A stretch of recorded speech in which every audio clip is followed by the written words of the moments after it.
Hello everyone, it is Thursday, and before I address anything to do with the topic or the week, for the past couple videos, like 2 videos, and then even on my personal channel, and just in general, people make fun of me for bending over. I'm looking at you, Max. I don't have much of an explanation for this. You asked me if it hurt. Does it hurt bending over? I don't know. I mean, it's not the most comfortable thing in the world, but it's a good angle for me. You can, like, see my cleavage. You like it when I bend over. But wait, there is more for me to talk about that is completely off topic. Finn, I feel like I talk about you every video, but you just keep doing amazing things that are worth mentioning. Some of you may already know this, about 43 of you already know this. Finn has created a Val Appreciation Society on Facebook. I now have a Facebook group, page, thing, whatever. I will provide you the link so you can click on it and then stalk me. So now we can get on to the actual topic, and hey look, I'm not bending over. Now I am. So this advice week, we're supposed to talk about how to get therapy and how to get tea. And the thing is, if it's tea that you're aiming for, if that's your ultimate goal, then you're really not going to get therapy because you're just going to jump through a bunch of hoops. I mean, that's what a lot of people do. Just jump through a bunch of hoops and get what you want, and then you're out of there. A lot of people do go into therapy thinking that they know exactly what they want, and a lot of times they're right, because usually before people take that step to go to gender therapy, they've already been thinking about this for a really long time. For me, I'd already been out. I'd talked to tons of people, my friends, my family. I'd searched myself for answers. I was so done with the whole coming to terms with myself thing by the time I actually took the step to get therapy. Basically, the only reason I went to therapy is because I wanted a tea letter. That worked out great for me, like more than great. It was exactly what I needed, but that is not true for everyone. But it's hard because even when you're not 100% sure that you want to take that medical step to go on hormones, you don't want to be honest with your therapist because you don't want them to decide that you can't have hormones if that is what you actually really need, and you just don't fit their standards.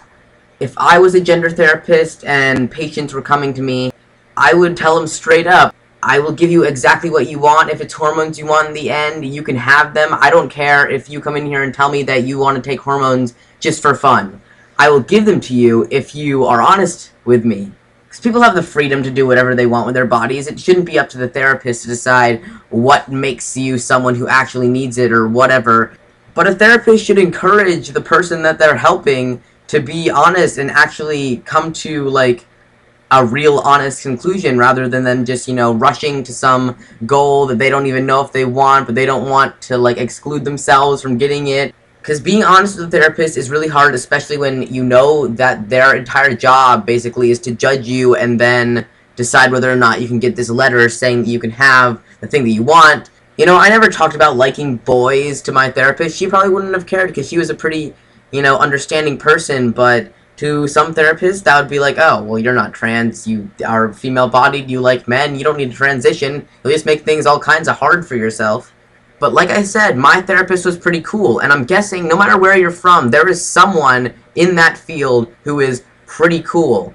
So what I'm saying is, if you have at all any doubt whatsoever, not even a doubt, just like if you're just a little bit unsure about whether or not hormones are right for you, you should be honest with your therapist. They'll help you get through stuff, and no matter what you say, if you say everything honest about yourself and they go, you don't need hormones, find someone else. I did not only have one therapist, because if you're honest, and you're honest with the therapist the entire way through, and by the end you're like, wow, I really know a lot more about myself, and I still think hormones are what I need, and they don't agree with you, find someone else, and eventually you'll find someone who agrees with you, because in the end, you are going to know better than the other person what you need.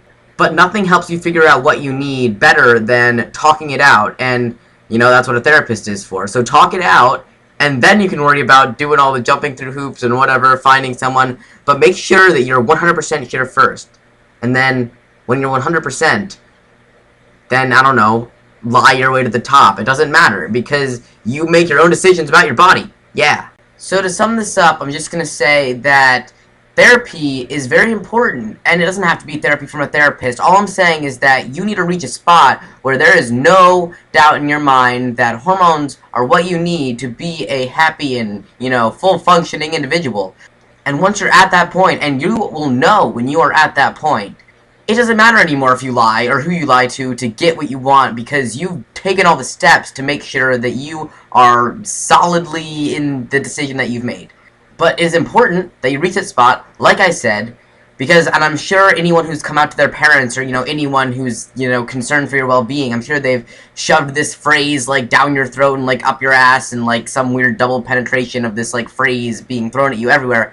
But these are irreversible, permanent changes that you will regret if it's something that you don't really want. You're obviously going to regret it if you don't want it. So, make sure you want it, and you need it, not just you want it. But, yeah, I'm sorry it looks like I'm living in a cave. I kind of do. I kind of just sit in my room all day. Actually, I don't. I'm really busy all the time. Anyway, I hope you enjoyed the mood lighting and the video, and it's Thursday, and see you next Thursday. Goodbye.